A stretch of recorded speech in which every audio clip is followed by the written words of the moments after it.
नमस्कार दोस्तों। आज 25 जनवरी है और कल 26 जनवरी का भारत के इतिहास में बड़ा महत्व है, क्योंकि 26 जनवरी 1950 के दिन भारत एक गणराज्य बना। यानी कि भारत का जो शासन है वो भारत के लोगों के हाथ में उस दिन से आ गया। भारत को गणराज्य बनाने का जो काम है वो भारत की संविधान सभा ने किया। भारत की संविधान सभा ने भारत को एक संविधान दिया और भारत की संविधान सभा जो है 24 जनवरी 1950 को समाप्त हो गई थी। 24 जनवरी 1950 को संविधान सभा आखिरी बार बैठी और 3 महत्वपूर्ण काम उस दिन संविधान सभा ने किए। पहला जो काम था वो था कि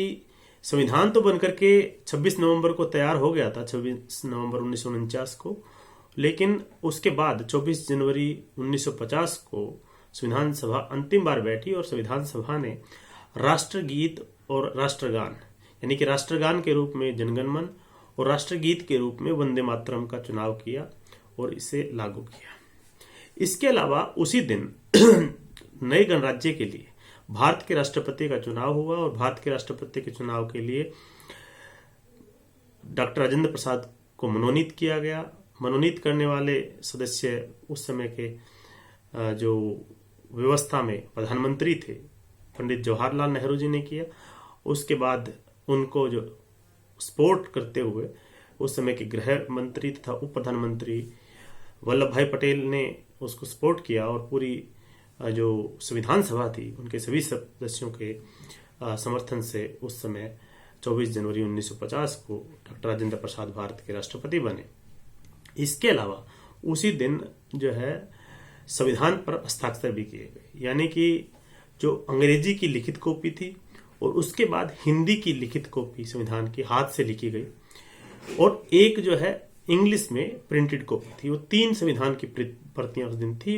जिस पर सदस्यों ने जो है हस्ताक्षर किए। जो संविधान पर हस्ताक्षर किए गए हैं उसमें सबसे पहले जो हस्ताक्षर हैं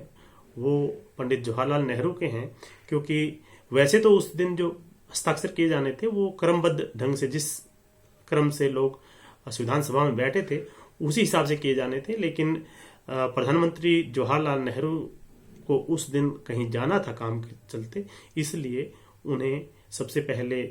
जो है सिग्नेचर करने के लिए कहा गया और उसके बाद क्रमबद्ध ढंग से सभी सदस्यों ने सिग्नेचर किए। उस दिन की यानी अंतिम दिन की जो कार्रवाई है वो जनगण मन यानी कि राष्ट्रगान तथा वंदे मातरम राष्ट्रगीत के गाए जाने के बाद हमेशा के लिए खत्म कर दी गई। हालांकि संविधान सभा उस दिन जो है अपना काम पूर्ण करके जो है वो समाप्त कर दी गई, लेकिन वही सभा अगले तकरीबन 1-1.5 साल के लिए, जब तक कि पहले चुनाव नहीं हुए, पहले आम चुनाव 1951 के लास्ट और 52 के शुरू में हुए थे, तब तक के लिए वही सभा फिर जो है प्रोविजनल पार्लियामेंट यानी कि टेम्परेरी संसद कहिए, अस्थायी संसद के रूप में काम करती रही और उसी के द्वारा भारत के संविधान का पहला संशोधन भी किया गया।